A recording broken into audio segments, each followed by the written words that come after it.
Bonjour à tous et bienvenue dans cette nouvelle vidéo d'aide à la modification du wiki Les Royaumes de Feu. Comme d'habitude, je suis Zephyrus Wolf et aujourd'hui nous allons parler du modèle REF. Alors tout d'abord, qu'est-ce que le modèle REF fait? Alors déjà, c'est un modèle qui fonctionne avec un autre modèle qui s'appelle référence. Vous allez peut-être maintenant deviner à quoi il sert. Il sert tout simplement à faciliter la mise de références sur les pages. Je vais vous montrer un exemple tout simple. Sur la page de Viva, juste ici, si je passe mon curseur, voilà. C'est pour tout simplement citer des sources et mettre des références. Là, par exemple, on peut voir que c'est dans le livre Docker de la jungle à la page 389, pour ce qui vient un peu avant. Je vais rapidement expliquer comment ça fonctionne et ensuite je vais vous montrer comment l'utiliser en mode source et en mode visuel. Alors, comme mentionné ultérieurement, c'est utilisé pour citer des pages dans un livre, mais pas seulement. Tout d'abord, pour les pages des livres, ça n'utilise pas le nom du livre entier, mais des acronymes, dont la liste est ici. Je vais rapidement expliquer comment ça fonctionne. Alors, voilà un exemple en mode source de à quoi ça ressemblerait. Je vais couper la partie, je vais pas parler de la première partie parce que c'est tout simplement le nom du modèle. Le premier paramètre, c'est tout simplement le nom du livre. Donc dans ce cas, c'est LP, donc LP, la prophétie. Et le deuxième paramètre, c'est marqué 186 et c'est tout simplement le numéro d'une page. Et qu'est-ce que ça donnerait? Ça donnerait ceci, la prophétie, page, et la page qu'on a mis, donc 186, 96, pardon. Malheureusement, ce n'est pas toujours possible de pouvoir citer la page exacte. Par exemple, si vous tirez votre référence d'un livre numérique ou des livres audio. Pour les livres numériques, du moins, ou tout simplement parce que vous prenez la référence d'un livre en anglais, les pages sont pas toujours les mêmes. Dans ce cas-là, à la place de marquer le numéro de la page, vous pouvez mettre un point d'interrogation, une virgule, chapitre, puis le numéro du chapitre, et rajouter derrière un autre modèle qui s'appelle page site. Donc voici un exemple, donc toujours avec le livre de la prophétie. Le nom du modèle, l'acronyme du livre, et point d'interrogation, virgule, chapitre 16, avec page site. Malheureusement, je vois que je ne l'ai pas mis, j'ai pas mis un exemple de ce que ça donne, donc je vais rapidement vous le montrer dans une sandbox. Voilà, ça va me donner ça. Je zoomerai sûrement au montage, mais on a la référence, ou dans ce cas-là, quand je survole ça s'affiche pas malheureusement. Puis ça met numéro de page nécessaire. Ça met également dans une catégorie qui s'appelle citation de page nécessaire. Et la référence, ça donne voilà la prophétie page inconnue, chapitre 16. Donc ça permet de préciser quel chapitre, enfin de quel chapitre vient la source.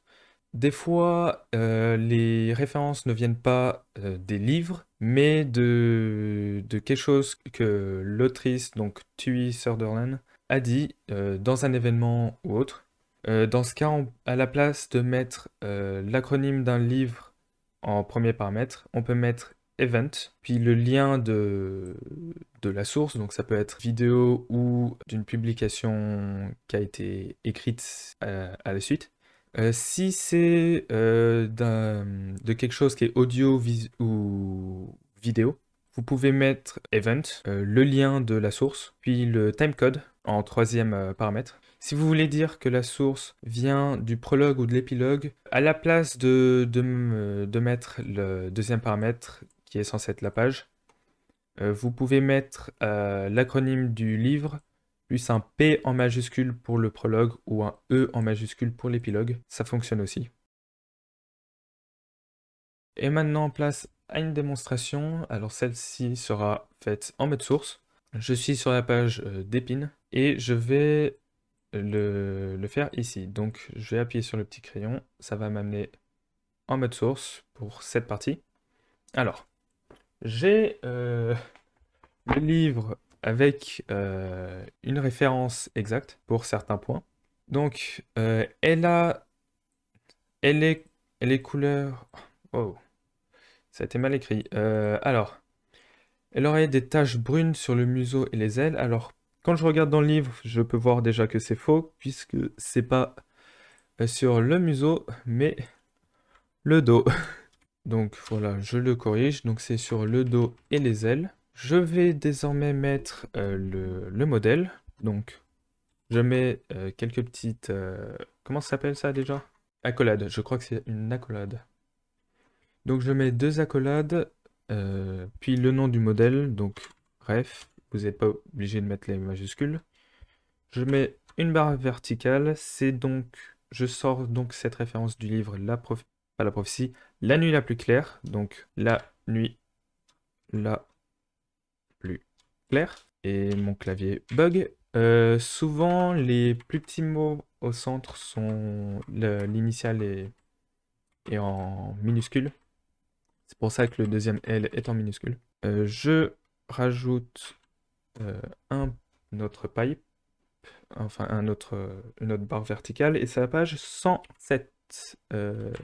Voilà, si je ne faisais pas bugger mon clavier. Et je ferme. Donc si je regarde, bien évidemment, ça ne le montre pas. Je vais donc mettre référence, voilà. Et vous pouvez voir que ça a mis le bon modèle. Si vous citez plusieurs fois la même page, par exemple, je le mets un peu n'importe où, voilà, comme ça va automatiquement les regrouper au lieu de le rajouter sur une ligne séparée. Et voilà, désormais, on peut voir qu'il y a les sources. Et avec un lien, maintenant, oh, je devrais modifier ça. Et si je clique, ça me mène directement aussi tout en bas. Voilà. Ça a été une explication très longue pour ce que c'est. Je vais désormais vous montrer comment vous en servir dans l'éditeur visuel. Et je vais tout d'abord trouver une référence. Alors c'est bon, j'ai trouvé une référence pour vous faire une démonstration en mode visuel. Alors, je n'aurais pas eu à chercher très loin, vous allez voir. Alors pour insérer le modèle, il va vous falloir aller dans Insérer, Modèle. Vous avez juste à taper Bref, voilà. Et là, vous aurez trois options qui s'affichent, enfin trois options de champ. Alors d'abord, le premier, c'est le livre. Donc, c'est toujours la nuit la plus claire. Le 2, c'est le numéro de page. Alors, j'aurais pas eu, comme je l'ai dit, aller très loin. C'est la page 108. Et le troisième, si vous citez une page, vous n'en aurez pas besoin. C'est pour le timecode dont je vous ai parlé plus tôt dans la vidéo. Si votre référence est tirée d'une vidéo ou d'un enregistrement audio. Donc voilà. Et vous n'aurez plus qu'à faire insérer. Et voilà. Euh, Votre curseur doit évidemment être là où vous voulez mettre. Si je le mets au milieu d'un mot et que je fais insérer, bref, je vais plutôt mettre ça. Et je vais mettre LP, voilà, insérer. Voilà, ça le met en plein milieu du mot, évidemment. Je vais le supprimer. Comment qu'on supprime? Voilà, ici. Apparemment, non. Je ne sais pas comment on supprime un modèle. Voilà. Je vais quand même vérifier dans le mode, dans l'éditeur de code si ça a bien été supprimé. parce que je dois avouer que je n'utilise jamais l'éditeur visuel. Et en effet, ça a été retiré. Donc, évidemment, dans l'éditeur visuel, pour insérer le modèle de référence, bon, je vais pas continuer, je vais pas remettre le titre. C'est pareil, hein, vous aurez juste à faire la même chose.